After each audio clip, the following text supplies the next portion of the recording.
S ಮತ್ತಷ್ಟು details ನೀಡ್ತಾ ಹೋಗ್ತಾರೆ ನನ್ನ ಕಲೀಗ್ ಅಖಿಲೇಶ್ ದಬ್ಬೆಕಟ್ಟೆ ಲೈವ್ ಜಾಯ್ನ್ ಆಗಿದ್ದಾರೆ ನ್ಯೂಸ್ ಡೆಸ್ಕ್ನಿಂದ. ಅಖಿಲೇಶ್, ಇವತ್ತು ಮಧ್ಯಾಹ್ನ 3 ಗಂಟೆಗೆ ಸುದ್ದಿಗೋಷ್ಠಿ ಕರೆದಿರೋದು ಒಂದು ಕಡೆ ಕುತೂಹಲ, ಮತ್ತೊಂದು ಕಡೆ ಪಾಕಿಸ್ತಾನ ನಾವು ಯುದ್ಧಕ್ಕೆ ರೆಡಿಯಾಗಿದ್ದೇವೆ, ನಾವು ಕೂಡ ಸಮರ್ಥರಿದ್ದೇವೆ ಅಂತ ಒಣಜಂಬವನ್ನ ತೋರಿಸ್ತಾ ಇದೆ, ತಿನ್ನಕನ್ನ ಇಲ್ಲ.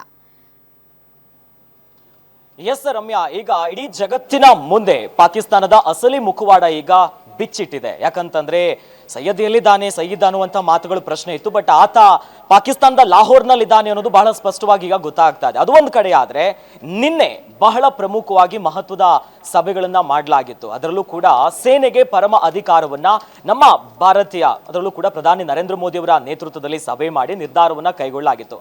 ಅದರ ಬೆನ್ನಲ್ಲೇ ಇವತ್ತು ಬೆಳಿಗ್ಗೆಯಿಂದನೇ 11 ಗಂಟೆಯೇ ಸರಣಿ ಸಭೆಗಳು ಸಾಗ್ತಾ ಇದೆ. ಒಂದು ಕಡೆ CCPA ಸಭೆ ಆಯಿತು, ಭದ್ರತಾ ಸಮಿತಿಯ ಒಂದು ಕಡೆ ಆದ್ರೆ ಮತ್ತೊಂದು ಕಡೆ ವ್ಯವಹಾರಗಳ ಸಂಪುಟ ಸಮಿತಿಯ ಸಭೆ ಆಗ್ತಿದೆ, ಕೇಂದ್ರ ಸಚಿವ ಸಂಪುಟದ ಸಭೆ ಕೂಡ ಸಾಗ್ತಾ ಇದೆ. ಹಾಗಾಗಿ ಇವತ್ತು 3 ಗಂಟೆಗೆ ಈ ಒಂದು ಸಭೆಯಲ್ಲಿ ಯಾವ ನಿರ್ಧಾರವನ್ನ ಕೈಗೊಳ್ಳಾಯಿತು, ಮುಂದಿನ ನಡೆ ಏನು ಮಾಡಬೇಕೆನ್ನುವಂತ ನಿಟ್ಟಿನಲ್ಲಿ ಸುದ್ದಿಗೋಷ್ಠಿಯನ್ನ ಮಾಡಲಿದ್ದಾರೆ. ಹಾಗಾಗಿ ಸೇನೆಗೆ ಅತ್ತ ಪರಮಾಧಿಕಾರವನ್ನ ಕೊಟ್ಟಿರೋದು ಒಂದು ಕಡೆ ಆದ್ರೆ ಇವತ್ತು ಬೆಳಿಗ್ಗೆಯಿಂದನೇ ಮೇಜರ್ ಆಗಿ ಇಂಟೆಲ್ ಒಂದು ಸಿಕ್ಕಿದೆ. ಇಡೀ ಜಗತ್ತಿಗೆ ಬೇಕಾಗಿರುವಂತಹ ಭಯೋತ್ಪಾದಕ ಪಾಕಿಸ್ತಾನದ ಲಾಹೋರ್ನಲ್ಲಿ ಇದ್ದಾನೆ ಅನ್ನೋದು ಒಂದಾದ್ರೆ, ಮತ್ತೊಂದು ಕಡೆ ಸರಣಿ ಸಭೆಯಿಂದ ಯಾವ ನಿರ್ಧಾರ ಕೈಗೊಳ್ತಾರೆ, ಯುದ್ಧಕ್ಕೆ ಸಿದ್ಧಾನ ಅಥವಾ ರಾಜತಾಂತ್ರಿಕವಾಗಿ ಮತ್ತೊಂದೇನಾದ್ರೂ ಹೆಜ್ಜೆ ಇಡ್ತಾರಾ? ಬಹಳ ಪ್ರಮುಖವಾಗಿ ನಾವು ಅದರಲ್ಲೂ ಕೂಡ ಗಮನಿಸೋದಾದ್ರೆ ಈ ನಾವೇನು CCPA ಸಭೆ ಮಾಡಲಾಗಿತ್ತಲ್ಲ, ಇದು 2019ರಲ್ಲಿ ಯಾವಾಗ ಪುಲ್ವಾಮಾ ಅಟ್ಯಾಕ್ ಆಯ್ತಲ್ಲ ಆಗ ನಡೆಸಲಾಗಿತ್ತು.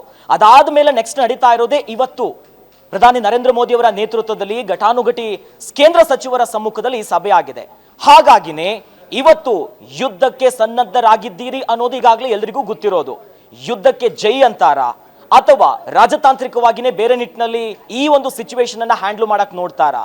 ಈಗಾಗಲೇ ಪ್ರಧಾನಿ ನರೇಂದ್ರ ಮೋದಿ ಅವರು ಹೇಳಿದಂತೆ ಯುದ್ಧಕ್ಕೆ ಯುದ್ಧ ಹುಡುಕಿ ಹೊಡಿತೀವಿ ಅನ್ನೋ ನಿಟ್ಟಿನಲ್ಲಿ ಕಾರ್ಯಾಚರಣೆಗಳು ಭರದಿಂದ ಸಾಗ್ತಾ ಇದೆ.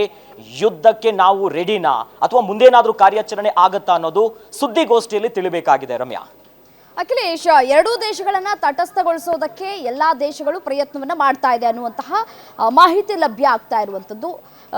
ಎಷ್ಟರ ಮಟ್ಟಿಗೆ ಇದು ವರ್ಕೌಟ್ ಆಗತ್ತೆ ಅಂತ? ಇಲ್ಲ ರಮ್ಯಾ, ಈಗಾಗಲೇ ಯಾವಾಗ ಪಹಲ್ಗಾಮ್ನಲ್ಲಿ ದಾಳಿ ಆಯ್ತು ಆಗ ಎಲ್ಲ ಪ್ರಮುಖ ದೇಶಗಳು ಕೂಡ ಭಾರತದ ಜೊತೆ ನಿಲ್ತು. ಈ ಉಗ್ರ ದಾಳಿಯನ್ನ ನಾವೆಲ್ಲರೂ ಕೂಡ ಖಂಡ ತುಂಡವಾಗಿ ಇದನ್ನ ವಿರೋಧ ಮಾಡ್ತೀವಿ ಅನ್ನೋದಾಗೆ ಅಮೆರಿಕ ಸೇರಿದಂತೆ ರಷ್ಯಾ, ಫ್ರಾನ್ಸ್ ಇರ್ಬೋದು, ಹೀಗೆ ಭಾರತದ ಜೊತೆ ಇರುವಂತ ಎಲ್ಲಾ ದೇಶಗಳು ಕೂಡ ಭಾರತಕ್ಕೆ ಸಪೋರ್ಟ್ ಮಾಡಿತ್ತು. ಆದ್ರೆ ಒಂದೇ ಒಂದು ದೇಶ ನಮ್ಗೆ ಬಹಳ ಸ್ಪಷ್ಟವಾಗಿ ಗೊತ್ತಿರೋದು, ಅದು ನರಿಬುದ್ಧಿಯ ಚೀನಾ ಮಾತ್ರ ಇದನ್ನ ಬಹಳ ಸೂಕ್ಷ್ಮವಾಗಿ ನಾವು ನೋಡ್ತಾ ಇದ್ದೀವಿ ಅನ್ನುವಂತ ಮಾತುಗಳನ್ನ ಹೇಳಿತ್ತು. ಬಟ್ ಇದರ ಜೊತೆಯಲ್ಲಿ ಪಾಕಿಸ್ತಾನ ಕೂಡ ಈ ದಾಳಿಗೂ ನಮಗೂ ಯಾವ ಸಂಬಂಧ ಇಲ್ಲ, ಗೊತ್ತಿಲ್ಲ, ನಾವು ಅಂತಾರಾಷ್ಟ್ರೀಯ ಕೋರ್ಟ್ಗೆ ಹೋಗ್ತೀವಿ ಅನ್ನೋ ಮಾತುಗಳು ಆಡ್ತಿದ್ರು. ಬಟ್ ಈಗ ಪಾಕಿಸ್ತಾನದ ಮುಖವಾಡ ಕಳಚಿ ಬಿದ್ದಿರೋದ್ರಿಂದ ಬೇರೆ ದೇಶಗಳು ನೇರವಾಗಿ ಈ ಪಾಕಿಸ್ತಾನಕ್ಕೆ ಸಾಥ್ ಕೊಡುವಂತ ಕೆಲಸ ಆಗೋದಿಲ್ಲ ಅನ್ನೋದು ಬಹಳ ಸ್ಪಷ್ಟವಾಗಿ ಗೊತ್ತಾಗ್ತಿದೆ. ಭಾರತದ ಟಾರ್ಗೆಟ್ ಗೊತ್ತಾಗ್ತಾ ಇದ್ದಂತೆಯೇ ಇದೀಗ ಉಗ್ರರನ್ನ ಶಿಫ್ಟ್ ಮಾಡುವಂತಹ ಕೆಲಸವನ್ನ ಪಾಕಿಸ್ತಾನ ಮಾಡ್ತಾ ಇದೆ ಅನ್ನೋದು ಗೊತ್ತಾಗ್ತಾ ಇದೆ.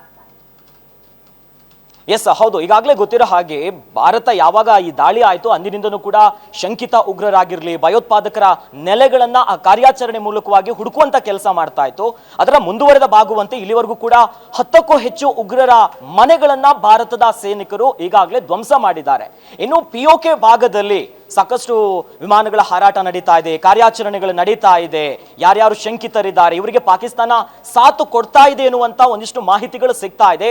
ಬಟ್ ಒಟ್ನಲ್ಲಿ ಈ ಕಾರ್ಯಾಚರಣೆ ಬಹಳಷ್ಟು ಸೆನ್ಸಿಟಿವ್ ಆಗಿ ಭಾರತದ ಸೆಕ್ಯೂರಿಟಿ ವಿಚಾರವಾಗಿ ಒಂದಿಷ್ಟು ಗೌಪ್ಯತೆಯಿಂದ ಸಾಗ್ತಾ ಇದೆ. ರಮ್ಯಾ, ರೈಟ್, ಥ್ಯಾಂಕ್ ಯು ತಮ್ಮೆಲ್ಲ ಮಾಹಿತಿಗಾಗಿ. ಅಖಿಲೇಶ್, ಏನಾಗತ್ತೆ ಅನ್ನೋದು ಕುತೂಹಲ ಪ್ರತಿಯೊಬ್ಬ ಭಾರತೀಯನಲ್ಲೂ ಕೂಡ ಕಾಡ್ತಾ ಇರುವಂಥದ್ದು.